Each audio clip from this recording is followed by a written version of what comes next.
चले बढ़ते आगे, रुक कर लेते हैं हम अगली खबर का बात कर लेते हैं। पश्चिम बंगाल के चुनावों के रुझानों में टीएमसी को 88 और बीजेपी 75 सीटों पर यहां पर आगे बनी हुई है। बंगाल की नंदीग्राम सीट पर ममता बनर्जी पीछे नजर आ रही हैं। नंदीग्राम सीट पर बीजेपी के शुभेंदु अधिकारी आगे हैं। वहीं बंगाल की टालीगंज सीट से बाबुल सुप्रियो आगे नजर आ रहे हैं बढ़ते हुए। बंगाल की दो सीट से बीजेपी के राजीव बनर्जी आगे हैं और बंगाल की चुनचुरा सीट से बीजेपी के लॉकेट चटर्जी आगे हैं और बंगाल की आरामबाग सीट से टीएमसी की सुजाता मंडल आगे हैं। तो रुझान लगातार हम आपको बता रहे हैं। पश्चिम बंगाल के जो रुझान निकलकर सामने आ रहे हैं, सबसे रोचक सीट जो यहां पर रही है वो ये है नंदीग्राम सीट। बीजेपी के शुभेंदु अधिकारी इस सीट पर आगे बढ़त बनाए हुए हैं और जिस तरीके से ये सीट चर्चा का विषय बनी हुई थी, शुभेंदु अधिकारी ने खुद कहा था कि अगर मैं हार गया तो चुनाव राजनीति छोड़ दूंगा।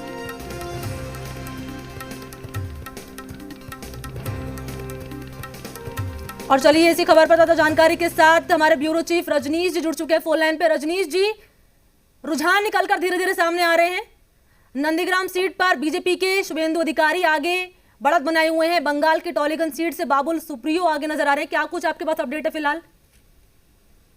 देखिए, बाबुल सुप्रियो टालीगंज क्षेत्र से चुनाव लड़ रहे हैं बीजेपी की सीट पर, जबकि ममता बनर्जी यहाँ पे नंदीग्राम में पहली बार यहाँ से चुनाव लड़ रही हैं। इससे पहले वो भवानीपुर से चुनाव लड़ती थी, लेकिन उन्होंने अपना क्षेत्र बदला। शुभेंदु अधिकारी से यहाँ सीधा मुकाबला है। शुभेंदु अधिकारी दाहिने हाथ माने जाते थे जब नंदीग्राम आंदोलन चल रहा था उस समय से, और ममता बनर्जी के सबसे बड़े सिपा सलार थे। एक अच्छी पकड़ है शुभेंदु अधिकारी की, लेकिन ममता बनर्जी वहां पे गई थी चुनाव लड़ने के लिए और अभी का जो रुझान है उसमें ममता बनर्जी पीछे चल रही है। हालांकि टीएमसी के लोगों को उम्मीद है, जो हमारी बातें हुई है अभी उसके अनुसार ममता बनर्जी ओवरकम करेंगी यहाँ पे, लेकिन ओवरऑल जो चुनाव का परिणाम है उसके अनुसार यदि आप देखें तो नेक टू नेक का मुकाबला है।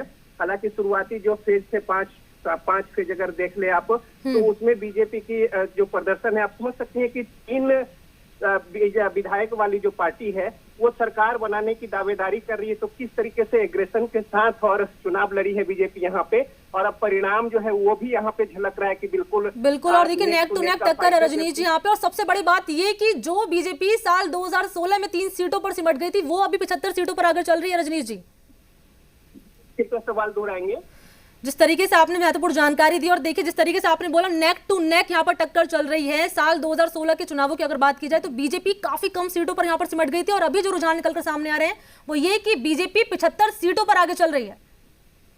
देखिए, ये बहुत बड़ी बात है। सिर्फ 3 सीटों वाली विधायक वाली पार्टी ही नहीं, बल्कि बीजेपी के झंडा ढोने वाले भी कोई बंगाल में नहीं थे, और ऐसा होने पे टीएमसी के जो क्षेत्र में अगर कोई बीजेपी की नाम लेने की जरूरत करे तो उसके परिणाम जो है वो इतर होते थे। और यही वजह है कि जिस तरीके से गोलबंदी हुई है, इसके अलावा कई सारे ऐसे मसले मामले हैं जिसको कि लेकर ममता बनर्जी की जो टीएमसी है वो एक तरीके से कहे कि राजनीतिक रूप से 2010 में जिस एग्रेशन के साथ आई थी और जिस बड़े मार्जिन के साथ उन्होंने शिकस्त दी थी सीपीएम को, वही परिणति आज यहाँ पे देखने को मिल रही है। हालांकि चुनाव परिणाम जो है नेक टू नेक है और 10-15 सीटों के हेर फेर से अगर अभी तक के अगर हम अनुमान लगाएं जिस तरीके से मामला है उसके अनुसार आगे पीछे का मामला हो सकता है, लेकिन बावजूद इसके बीजेपी जिस तरीके से यहाँ पे परिणाम जो है वो सामने निकल कर आ रहा है और जिस तरीके की परिणति जो काउंटिंग के बाद होने वाली है, तो ये एक टीएमसी के लिए सोचने की बात है। और ममता बनर्जी भी जिस तरीके से संकेत दी थी और अपने तमाम सारे जो उनके